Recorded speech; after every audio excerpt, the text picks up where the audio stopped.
할렐루야. 하나님의 은혜와 평강이 함께 계시기를 축원합니다. 교회에서 사용하는 달력에 따르면 성탄절 전 4번의 주일을 강림절, 대강절, 대림절 이렇게 표현합니다. 강림절이나 대강절이나 대림절이나 다 같은 뜻입니다. 강림은 coming, 오신다는 뜻입니다. 하나님이 세상에 오시는 것을 뜻합니다. 2000년 전 사람의 몸을 입고 오신 예수님은 마지막 때에 하나님 나라 완성을 위해 다시 오실 것입니다. 예수님 나심과 재림을 기다리는 강림절은 엄숙하게 경건하게 보내야 하는 때입니다. 그래서 교회력으로는 보라색을 사용하고 겨울의 사순절이라고 표현하기도 합니다. 이 12월은 크리스마스를 축하하는 달입니다. 그래서 미국 사람들 경우는 12월이 되면 예수를 믿는 사람이든 아니든 그저 다 메리 크리스마스 그럽니다. 일부 상업성을 강조하는 사람들, 기독교를 좋지 않게 생각하는 사람들 중에 크리스마스를 홀리데이, 휴일로 표현하는 사람이 있어요. 그래서 제일 먼저 시작한 곳이 어디냐면 스타벅스라고 하는 커피 회사입니다. 전 그 회사 이름을 대서 죄송합니다만 별로 안 좋아합니다. 왜냐하면 메리 크리스마스 대신 해피 할라데이로 표현하는 그런 회사입니다. 지금도 많은 사람들이 크리스마스를 크라이스트라고 하는 그리스도가 들어있는 표현을 안 하고 할라데이, 휴일로 표현합니다. 그런데 예수 믿는 사람은 메리 크리스마스라고 말해야 됩니다. 아멘. 우리 성경을 높이 들고 고백합니다. 저는 예수 믿어 구원받았습니다. 저는 예수 믿어 하나님 자녀 되었습니다. 저는 예수 믿어 천국 백성 되었습니다. 하나님께서 선물로 주신 오늘 하나님 말씀으로 가르침을 받습니다. 눈을 열어 주의 법 안에 있는 놀라운 진리를 보고 깨닫게 하소서. 아멘으로 순종하여 하나님께 영광 돌리는 삶 되게 하소서. 아멘. 그런 삶이 되시기를 축원합니다. 신앙생활의 기본은 하나님을 만나는, 하나님께 절하는 예배를 잘 드리는 겁니다. 1시간 예배 드리는 것을 말하는 게 아니라 어느 곳에서든지 언제든지 예배하는 사람다운 예배자의 삶을 살아야 합니다. 그리고 하나님과의 만남을 유지하는, 하나님과의 소통을 계속하는 기도해야 하고요. 그리고 하나님의 뜻, 하나님의 원하심, 하나님의 생각이 담긴 성경 말씀을 읽고 성경 말씀을 전하는 설교를 듣고 말씀을 실천하면서 살아야 합니다. 우리가 기억해야 하는 것은 우리는 하나님의 부르심을 받은 백성이라는 사실입니다. 하나님은 우리를 위해 독생자 예수님을 보내셨습니다. 우리 죄를 대속하기 위해서, 우리의 죄값을 치르시기 위해서 예수님을 십자가에 죽게 하셨습니다. 그리고 수고하고 무거운 짐진 모두를 부르셨어요. 누구든지 예수 믿으면 멸망치 않고 영생을 얻는 길을 내어주셨습니다. 우리는 그 귀한 부름을 받은 사람입니다. 부르심에 응답하여 예수님을 구주로 고백하는 우리는 하나님의 자녀가 되었고 영생을 보장받았고 천국 백성이 되었습니다. 그러므로 우리는 하나님의 부르심을 받은, 소명받은 사람이라는 확신을 가지고 살아야 합니다. 가슴에 손을 얹어봅니다. 자, 손 있으세요? 손 뒀다 뭐 하세요? 자, 가슴에 손 얹습니다. 오른손 아프면 왼손 따라서 합니다. 저는 하나님의 부름을 받은 사람입니다. 한 번 더 합니다. 나는 하나님의 부름을 받은 사람입니다. 아멘. 노예로 고통받던 이스라엘 백성을 애굽에서 구원하기 위해서 하나님은 모세를 부르셨습니다. 이제 내가 너를 바로에게 보내어 너에게 내 백성 이스라엘 자손을 애굽에서 인도하여 내게 하리라. 그러나 하나님의 부름을 받은 모세는 그 엄청난 일을 할 수 없다고 생각했습니다. 그래서 이렇게 말합니다. 내가 누구기에 바로에게 가며 이스라엘 자손을 애굽에서 인도하여 내리이까. 어떻게 보면 모세를 겸손하게 볼 수도 있습니다. 그러나 모세는 겸손한 마음으로 말한 것이 아닙니다. 사실 모세는 자신의 힘으로 무엇이든지 할 수 있다고 생각하고 그렇게 행했던 사람이에요. 40년 전에 자신의 힘으로 동족을 도와보겠다고 마음을 먹었습니다.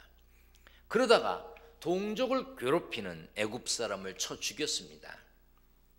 그리고 그 다음 날 나가보니까 이스라엘 사람끼리 싸우는 거예요. 답답한 모세가 화를 내면서 왜 동포끼리 싸우냐고 말했습니다.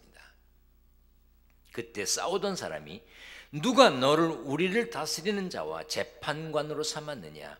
네가 애굽 사람을 죽인 것처럼 나도 죽이려느냐 했습니다.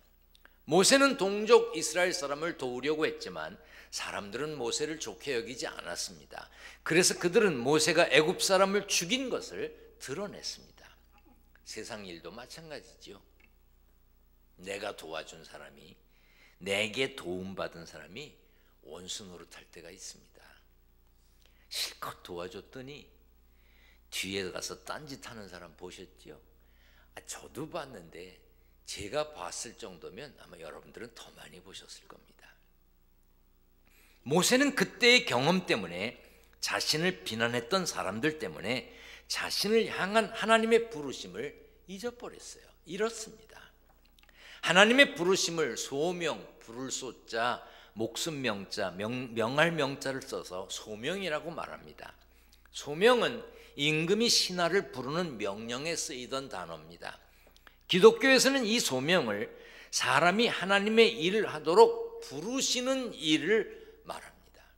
그래서 부르심, 콜링이라고 말합니다. 그런데 이스라엘 민족을 애굽의 고통에서 건져내라는 하나님의 명령에, 하나님의 부르심에 모세가 내가 누구기에 그 일을 하겠습니까? 일을 맡지 않으려고 했습니다. 소명을 잃어버린 모세는 맡기시는 일을 피하기 위해 계속 변명을 합니다. 내가 이스라엘 자손에게 가서 이르기를 너희의 조상의 하나님이 나를 너희에게 보내셨다 하면 그들이 내게 묻기를 그의 이름이 무엇이냐 하리니 내가 무엇이라고 그들에게 말하리이까. 자신을 보내시는 하나님을 뭐라고 말해야 될지 모르는데 어떻게 그 큰 사역을 감당하겠느냐는 것입니다. 오늘 본문 1절에 또 말합니다. 그들이 나를 믿지 아니하며 내 말을 듣지 아니하고 이르기를 여호와께서 내게 나타나지 아니하셨다 하리이다. 모세가 하나님의 부름을 받았고 하나님을 만났다고 해도 사람들이 믿지 않을 것이라는 생각이 모세의 생각이었습니다. 그런데 우리도 모세처럼 부르심을 피하려고 변명하고 살고 있지는 않은지요. 하나님의 관점으로 하나님의 일을 보지 않고 세상의 눈으로, 자기의 눈으로, 세상 기준으로, 자기 기준으로 세상을 보고 상황을 보고 판단합니다. 그리고 결론을 내리죠. 마치 자기가 하나님인 것처럼. 안 돼요, 못해요, 틀렸어요. 뭐 다른데 멀리 가서 볼 것도 없어요. 기둥교회에도 준 하나님이 많아. 자기가 하나님인 것 같아. 제가 만나는 사람들 중에도요, 자기가 하나님처럼 얘기해요. 안 돼, 틀렸어, 끝났어. 자기가 하나님이에요? 분명히 알아야 되는 것이 있습니다. 하나님 앞에 서 있다면, 하나님의 부르심 앞에 있다면 내가 어떤 능력과 지식과 힘을 가졌는가, 그것은 중요하지 않습니다.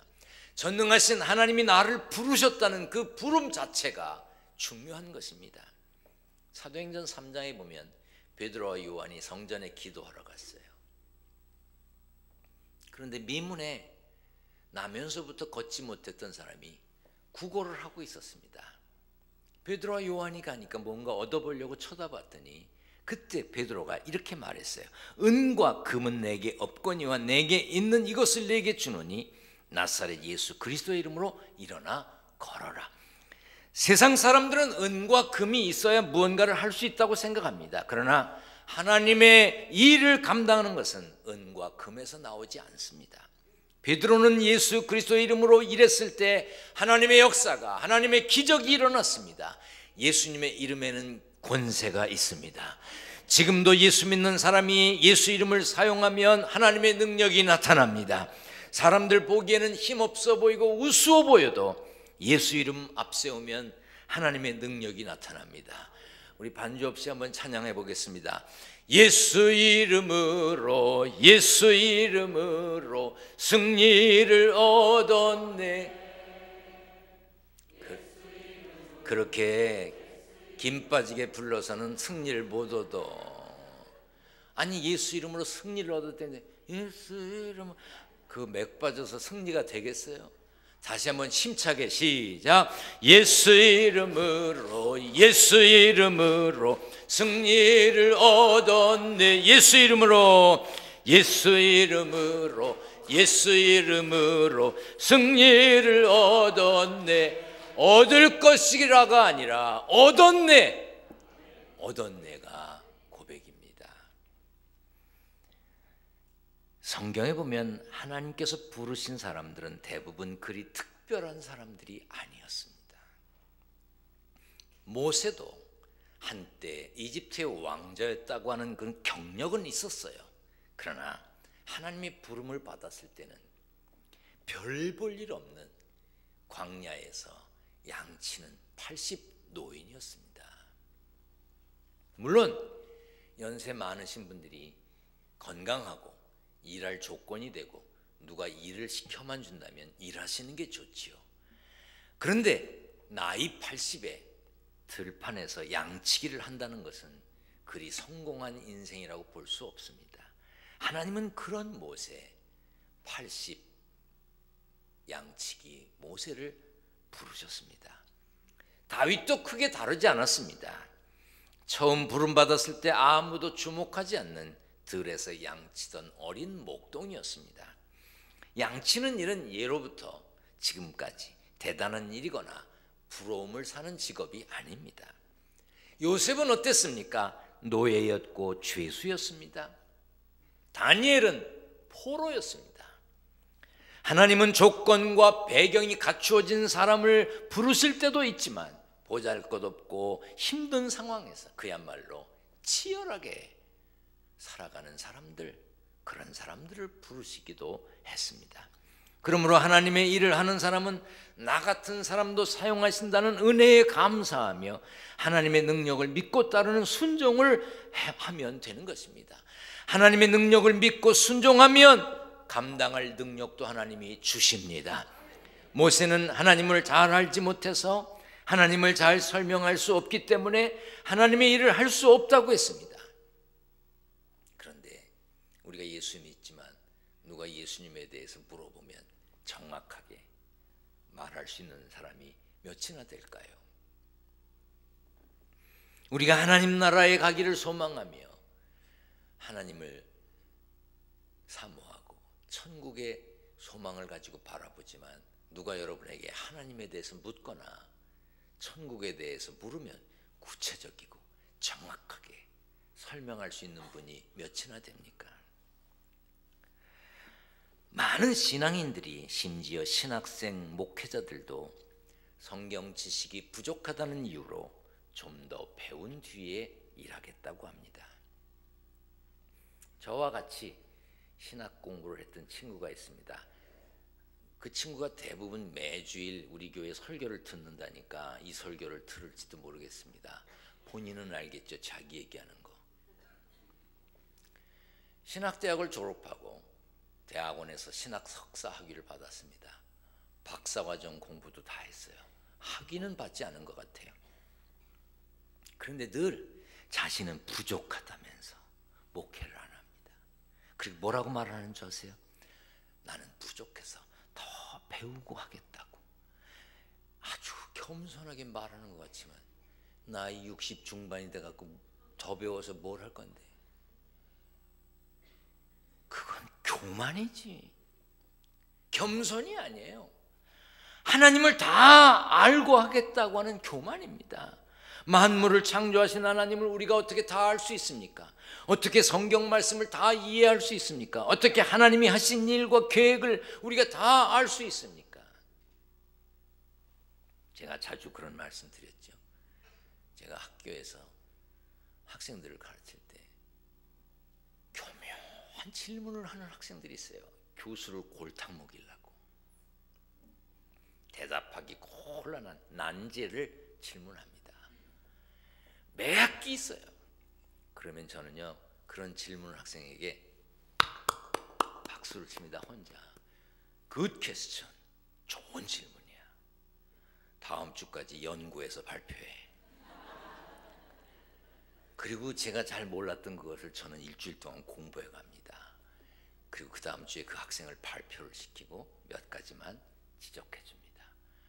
몇 번 그렇게 하고 났더니요, 제 수업 시간에 질문하는 학생이 없어요.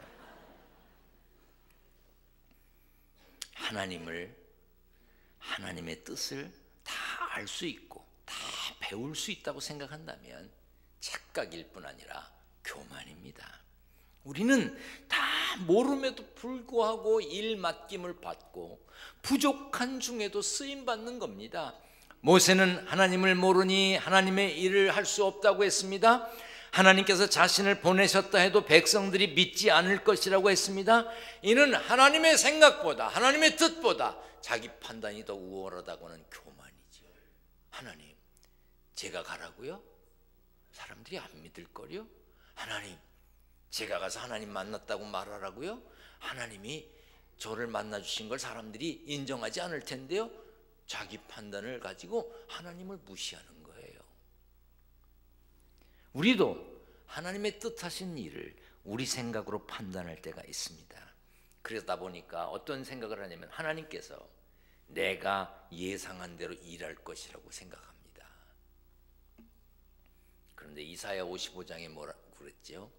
내 생각이 너희의 생각과 다르며 내 길은 너희의 길과 다름이니라. 누구의 말씀이라고요? 여호와의 말씀이니라. 우리의 선입견 때문에 해보지도 않고 포기하는 일이 얼마나 많습니까? 아유, 내가 뭘 하겠어. 난 안 돼. 난 못해. 우리 스스로 우리를 바보 만들고 무능한 자로 만들고 하나님의 일을 부정하고 가로막는 경우가 얼마나 많습니까? 제가 공부하는 학생들의 용기를 주기 위해서 많이 이야기했기 때문에 여러분들도 들으셨을 겁니다. 제가 미국에 공부하러 갈 때는 나름 부푼 꿈을 가지고 갔습니다. 그래, 한번 해보자. 가자마자 낭망했습니다. 가자마자 기가 막혔습니다. 저 때문에 기가 막힌 게 아닙니다. 이 무식한 미국 사람들이 제가 하는 영어를 못 알아듣는 거예요. 야, 참 답답하더라고요. 여러 과정을 거쳐서 드디어 박사 과정에 들어가게 됐습니다. 처음 담당하는 교수님과 인터뷰를 했습니다. 그 교수님이 질문을 해요. 그럼 저는요, 머릿속에서 주어, 동사를 뭐 이렇게 해가지고 막 짜내가지고 답을 합니다. 교수님이 갸우뚱하는 거예요. 그러면서 저한테 질문하는 게 딱 이 문장입니다. Can you make it? 너 할 수 있겠니? 그거예요. 제가 열받았습니다. 왜 못합니까? 왜 그런 질문을 합니까? 왜 못하겠습니까? 해보겠습니다. 아니, 할 수 있습니다. 막 들이댐겼습니다. 공부를 다 마치고 학위 수여식이 있는 졸업식 날 학위를 받았습니다. 학위증을 받았어요. 박사 학위를 받은 사람들 파티하는 강당으로 이제 걸어가는데, 졸업식을 한 데하고 강당하고 거리가 있으니까 축하하기 온 가족들과 한국에서 온 장로님과 거기를 가고 있는데, 제가 입학할 때 너 할 수 있냐고 물었던 그 교수님이 저쪽에서 걸어오는 거예요. 내가 막 얼굴에 환한 미소를 띠고 가운을 입고 막 걸어가니까 날 보더니 You made it. 너 해냈구나. 당연하지. 안 된다고 하는 생각을 가지면 안 되는 겁니다. 못한다고 생각하면 못하는 겁니다. 물론 고생했습니다. 힘든 시간 보냈습니다. 그러나 그런 시간 없이 되는 게 어디 있습니까? 하나님께서는 모세를 부르셨을 때 너 할 줄 아니? 너 뭐 가진 거 있니? 너 이런 거 있어? 너 저런 면이 부족하구나. 평가하시지 않았습니다. 하나 부르셨어요. 네 손에 있는 게 뭐냐? 네 손에 들고 있는 게 뭐야? 모세 손에 지팡이 하나 들고 있었습니다. 제가 이스라엘, 이집트, 요르단 이런 데 가서 양치는 목동들의 지팡이를 유심히 보았습니다. 그저 길지도 않아요. 가느다란 거, 길어봤자 꾸불꾸불한 거 나뭇가지를 들고 있습니다. 여러분 영화 같은 데 보면 막 목동들이 막 이렇게 되고 뭐 멋있는 지팡이 들었죠. 그건 영화에 나오는 거야. 그런 나무 사막에서 구하기도 어려워요. 그 아무것도 아닌 막대기, 그 아무것도 아닌 지팡이에 하나님의 능력이 함께 계시니까 뱀도 되었다가 지팡이도 되었다가. 할렐루야. 출애굽기 14장에 보면 모세가 그 지팡이를 홍해를 향해 들었을 때 홍해가 갈라졌습니다. 그 지팡이의 능력이 있습니까? 하나님이 홍해를 가르신 것이죠. 아멘. 하나님이 우리에게 물으시는 것은 특별한 것이 아닙니다. 네 손에 있는 게 뭐냐? 너 할 줄 아는 게 뭐냐? 그겁니다. 무엇이 없는지 무엇이 부족한지를 묻거나 보시는 게 아닙니다. 그런데 우리는 쉽게 자기 스스로를 한심하게 만듭니다. 자기 스스로를 바보 만듭니다. 나에게 없는 것 때문에, 자신에게 없는 것 때문에 인생을 포기하는 사람들도 있습니다. 보잘것없어도 우리가 하나님의 손에 붙들리면 하나님의 뜻을 이루는 기적의 도구로 쓰임받는 걸 믿으시길 바랍니다. 저는요 38년 동안 목회했습니다. 수많은 설교를 했습니다. 그런데 강대상에 이렇게 준비한 설교 원고를 들지 않고 올라온 것은 열손가락으로 꼽을 만큼 작을 겁니다. 거의 대부분 강대상에 정성을 다해서 최선을 다해 준비한 설교 원고를 들고 올라옵니다. 그런데 가끔 보면요 설교 원고도 없이 한두 시간을 확 불처럼 말씀을 쏟아내는 목사님들을 볼 때가 있습니다.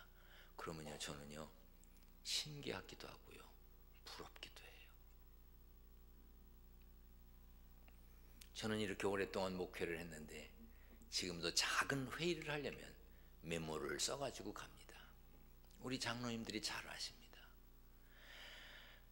그렇지 않으면 누가 중간에 질문을 하거나 당황스러운 일이 생겼을 때 무슨 내용을 가지고 회의를 하려고 그러는지 제가 잊어버려요. 목사된 지 오래되었지만 지금도 어떤 모임이나 행사에 갔을 때 갑자기 기도를 시키면 당황스럽습니다. 그럼에도 불구하고 하나님께서 부족한 저를 써주심에 감사합니다. 그래서 누가 저를 불러주면 열심히 준비합니다. 설교를 해달라든지 부흥회를 해달라든지 축사를 해달라든지 격려사를 해달라든지 하면 부탁받으면 정성껏 준비합니다. 너무 많이 준비해서 대부분 가서 준비한 걸 못 다 하고 와요. 왜요? 써주심에 감사하기 때문입니다. 아무것도 없다는 생각, 재주가 없다는 생각, 물질이 없다는 생각, 배움이 짧다는 생각 버려야 합니다. 하나님께 붙들리면 쓰임받습니다. 우리 대부분 가진 것으로만 따지면 모세보다 낫습니다. 다윗보다 낫습니다.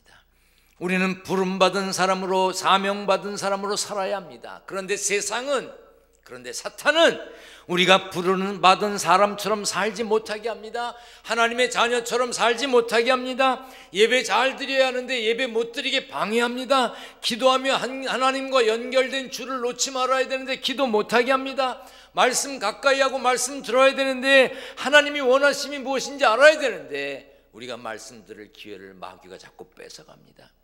하나님께서 부르셨다는 소명감 가지고 일해야 되는데 그렇지 못하게 우리의 마음을 약하게 만듭니다. 개인적인 일이나 가정적인 일, 가족을 돌보는 일, 회사의 일, 공부하는 거, 교회 일, 어느 것 하나 쉬운 게 없습니다. 여러분, 저는 한가하고 편안하게 사는 것 같습니까? 쉬운 게 없습니다. 사람들이 그렇게 얘기합니다. 쉽고 편안한 것을 누워서 떡 먹기라고 그럽니다.